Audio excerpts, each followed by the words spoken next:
How's it going there? I'm Tomlin's Nyback. This is 365 Days Towards Racial Change.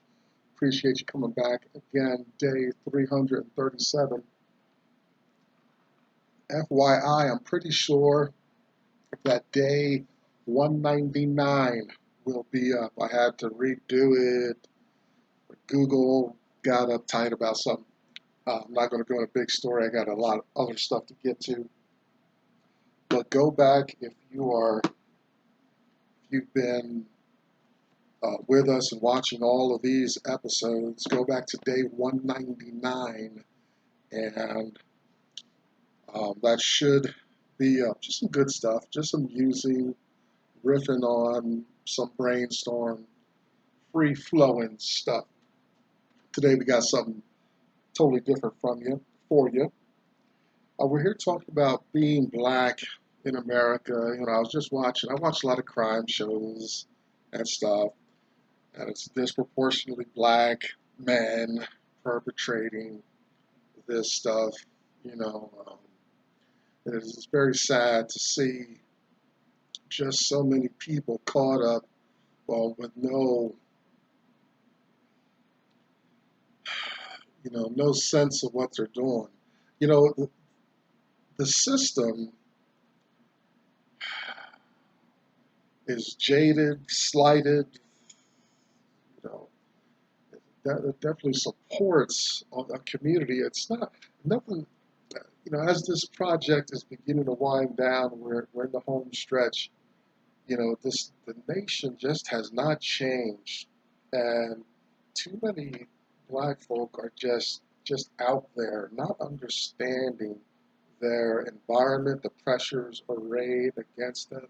Families are not educating. Even if the family is ignorant of the things we talk about here, um, and the cunning devices of the power system, the family should be gathering around itself and saying, hey, we've got to slow down.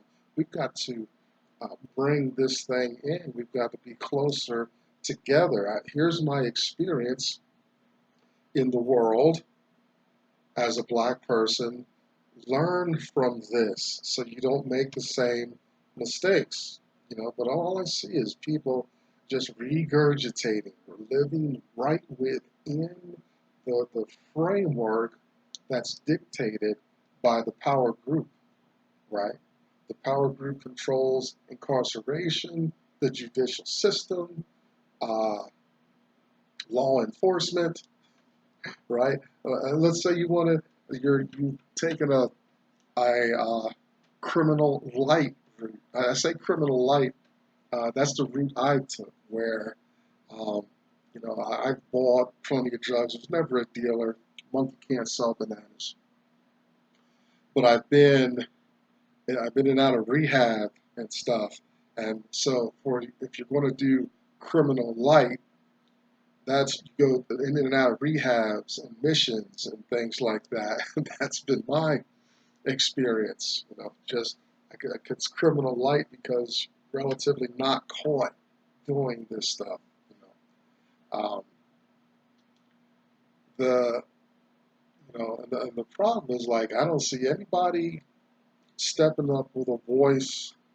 I'm not even talking about a public thing. I'm saying the black family is just at the mercy of a system that wants it right there.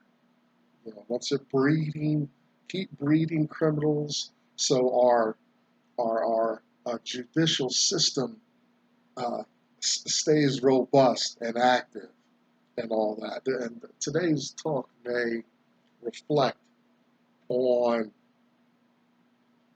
some of these issues, right? Because the country, I just looked at this today, Maryland 1619, and Maryland was one of the first colonies to start really uh, codifying encroachment against black people and um, taking rights away, encroaching on liberties and things like that. And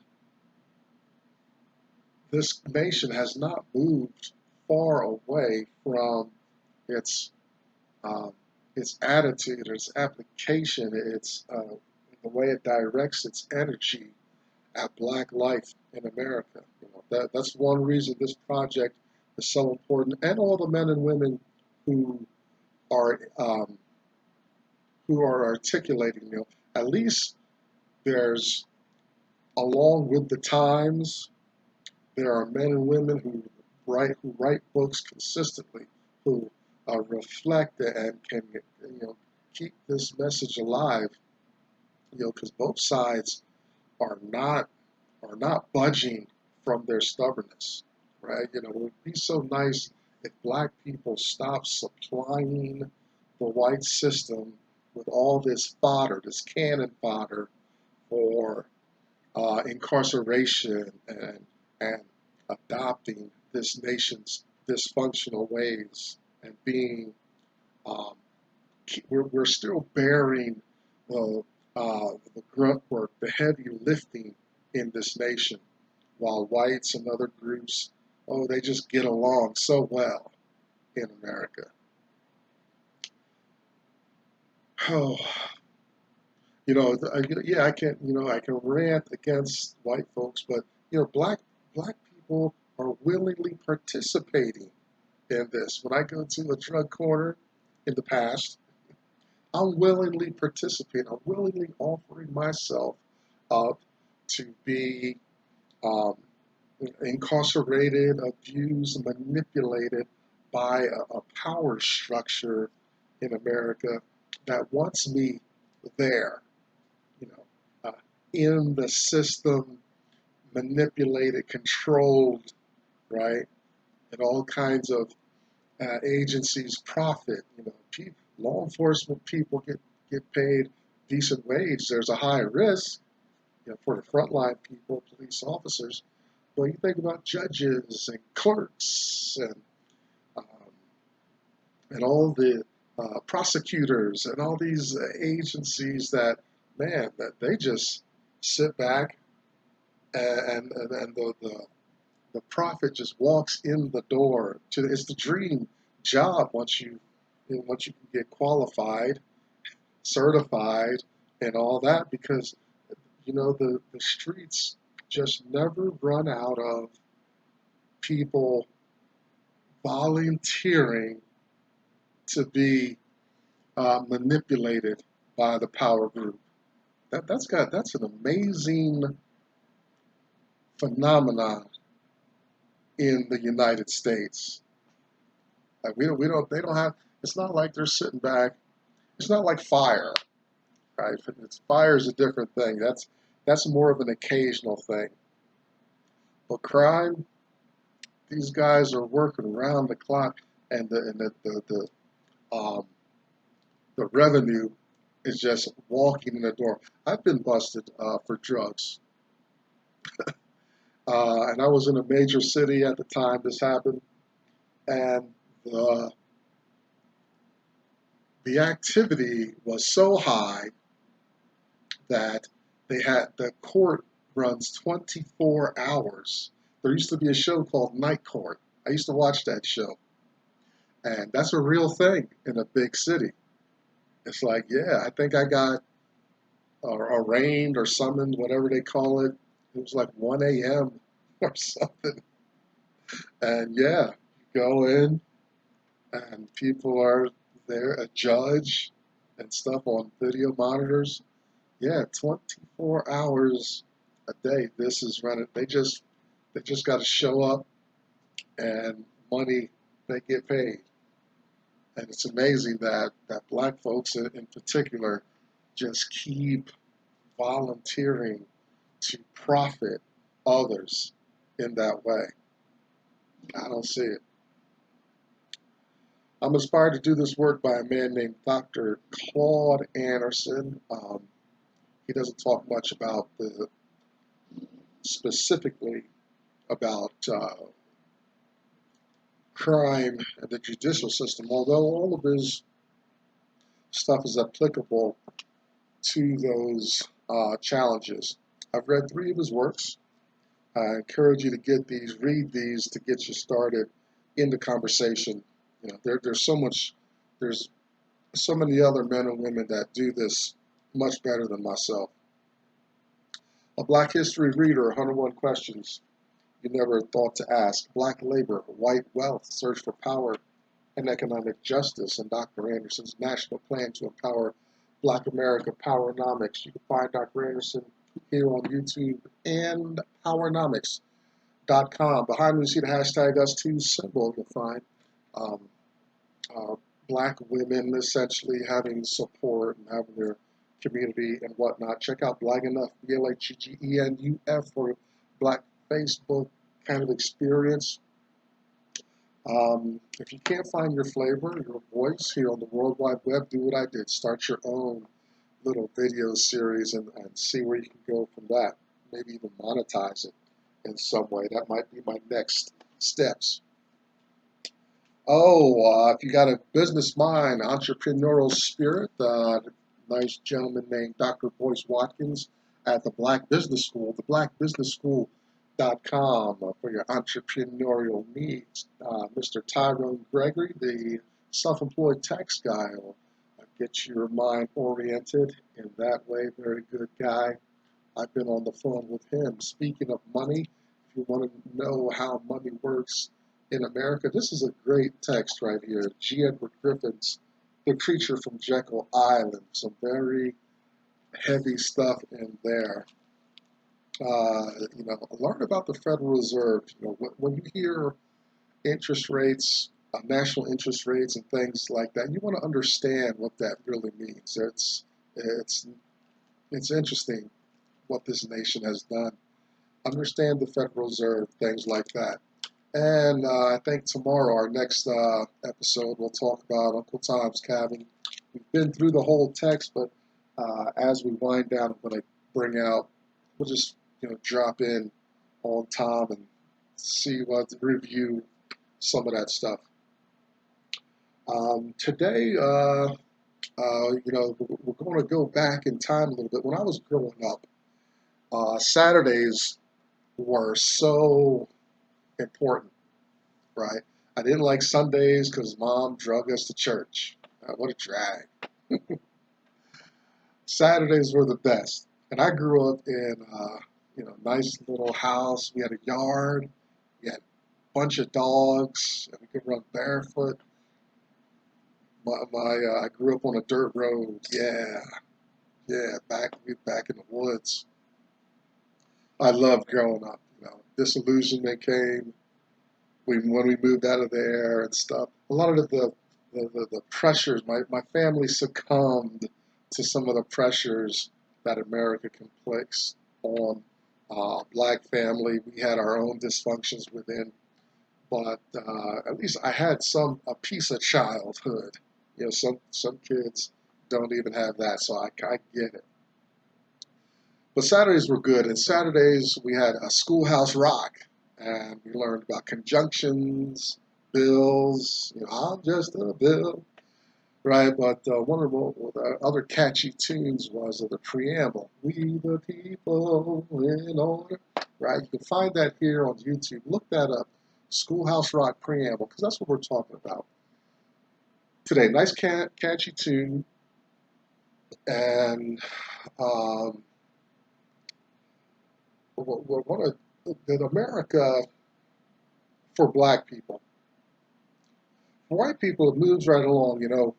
A white person getting knocked around in the system or being discontent, that's a different,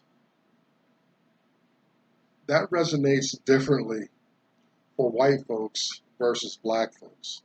You see, the system was never structured, developed, implemented for Black folks. Probably a lot of other groups are excluded from, we'll say, the American condition, right? From its inception, even before it's codified in the Constitution.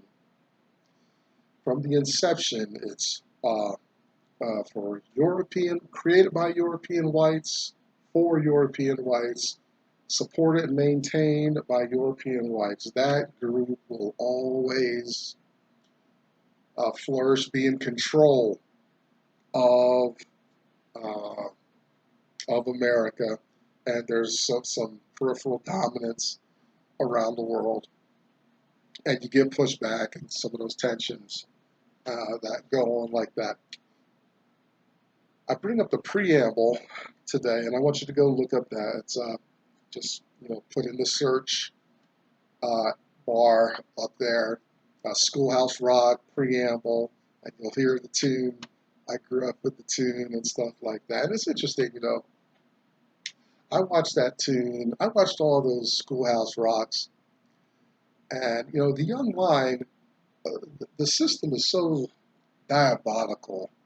I'm just going to say, because I'm in school, and they show you history, and they make sure in your history at a very young age. In my elementary public school experience, learned very quickly that the black people were slaves and the white people were in control.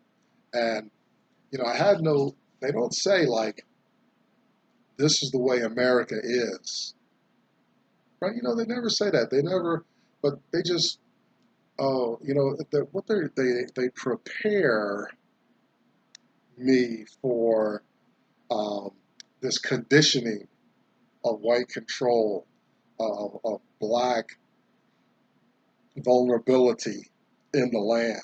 It's interesting. I finished this semester, and my Spanish professor, nice woman from Argentina, somehow racism came up. I brought it up. I forget what encouraged me to bring it up with her, being from Argentina. Maybe that was the motivation, her being from a Spanish country. But anyway, racism came up, and she says, coming from Argentina, she was really shocked by it. Um, that skin colors meant that much in America, right? So, she came here much more, at a later age and a much more mature age than me, just coming my full career. What's that, 13 years in public schools, right? So me, I didn't see it because the school did its job. It conditioned our minds, black and white, for us to come out in the world and almost hit it seamlessly as far as racism in America goes. You know, they beat me down with slavery, so underachievement, working for someone, and all that is important to me. I value that. White folks are going to manage, be in control, own business, and whatnot. I say Schoolhouse Rock because the preamble, it talks about a community that's in the land with this intent to almost bring a kind of socio-economic utopia in the space, right? Um, for white people. That's what they don't say. They don't say this is for white people. They I don't know, kind of imply that we want to be so inclusive and all this stuff, uh, which I think if you really take the preamble, not the Constitution, because there's some pejorative, negative stuff about black people in the Constitution, but the preamble is really, boy, what a nice treatise on the possibility that America could be, right? But America's, it's never realized that it's not moving in that direction, um, because every kind of advancement for this inclusive America colorblind America. It's counterbalanced with this response of resistance to black folks, and it's no more evident than what we see with the coronavirus. And the coronavirus exposed that for America's 200 some odd years, I think I did the calculations over America, the Constitution's over 240 years old. And all these years, right, and all of our advancement and progress, great technological military stuff, notable, but not socioeconomically. Socioeconomically, this group remains on top, is making babies like crazy and all that, and the group at the bottom has been overrun by other groups, taken over, supplanted in a lot of ways. You know, our contribution to the human race is kind of it's challenging because our numbers, we're a minority in number. Then couple that with the fact that the potency of our posterity, oh boy, it's just not promising when you put in overall racism, that individual's environment, a system that's going to be resistant to upward mobility, a lot of factors against the posterity of the group at the bottom. And it gets exacerbated with time, right? These gray hairs aren't a badge or what is going to encourage respect out in the world. This skin color with time does not make it any better either, right? So America, you know, we got a great preamble, a lot of good intentions. Oh, we got statues in our capital. We got documents that are just almost 250 years old, 240 years old. A lot of deliberations, and we have some major events, historical events, but still, you have black people essentially as a flat line, right? Unless you can entertain white folks, unless you can participate in kind of a Jim Crow style to the majority community where there's big money, big resources. I get it, yeah. You know, I almost wish I had a little niche, that I could plug, but I didn't keep up with handling a ball. I'm not a fan of rap music. I'm not a comedian, right? All the entertainment vehicles that a lot of black people use, I don't have a lot of that. I try to engage in that. I played guitar and stuff. I've been on stage and stuff. That's just never converted for me. Not in a massive way, like some of our entertainers. I like to watch. I've been lately going back over old Michael Jordan videos. You know, the Chicago Bulls and the singular entity in the NBA of all basketball. Michael Jordan, and so I watch a lot of old videos of the trash talking and stuff like that. Good, he's a great guy. Schoolhouse Rock, though, you know, the conditioning, the indoctrination, right? I'd learned slavery, disadvantage, but it's interesting. My Saturday morning television on that black and white television, it kind of made it okay because the message was there's this equal America, and we black elbows with one another. We're in this together, right? A lot of stuff you're hearing during this coronavirus is happening there when I'm to my mind and to the conditioning when I'm watching Schoolhouse Rock and um, other kids shows that demonstrate that these communities that um, that I'm supposed to be a part of, I have a voice in, that can exercise some power, give a say, have a voice. You know. Most of the cartoon characters are white. I noticed I scrutinized the video, and there's some black characters in the little video.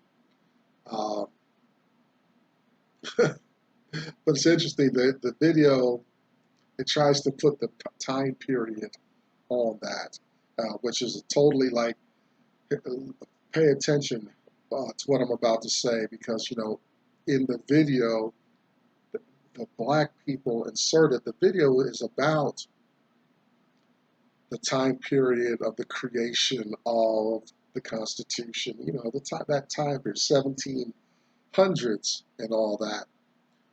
But it's showing black people as a part of that, singing along, that cartoon characters. But pay attention because black people were not represented in those times. We were talked about, but we did not have a voice in those deliberations. There were no black representatives as the nation's founding documents in its formative years were present. The cartoon would be so much more appropriate without black people. Then it would be historically accurate. Then you give black people a fighting chance. But showing black people included in the time period of the video, that's it's sending a message to the young black mind that black people are included in what's going on historically, politically, socioeconomically, which is not the truth at all. Slavery was really getting its momentum at the time of the Constitution. That's why it's mentioned almost every day in James Madison's notes there. What are we going to do with the black folks? How are we going to treat them? Okay, they're less than human beings. Well, how much less? Well, 3/5 of a human being and all this stuff. Wow.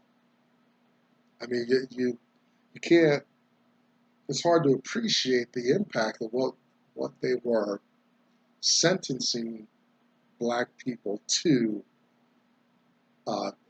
that historically down the line. Incredible. I kind of think they wouldn't have cared. If you could put them in a time machine and see stuff, I don't think it would have mattered because the general mindset was that, well, this is what black people are for. This is their purpose. This is why they're here. This is why we bought them, sold them, and manipulated them in this way because we could, and it helps to advance us. Um, there's a line in there, I'll end with this, it says, in order to form a more perfect union, and there's a kind of clue there that, they're always approaching, a more perfect union. They never, at least they're humble enough to say, we can't, we're not promising perfection from this document and what we're doing, but it's a more perfect. And ever since that day that they put more perfect, it's always approaching perfection. right? So it kind of lets them off the hook when it comes to racism and a marginalized group in America. Preamble Constitution is not for all Americans, even today, 2020, 240 some years that this document has held sway.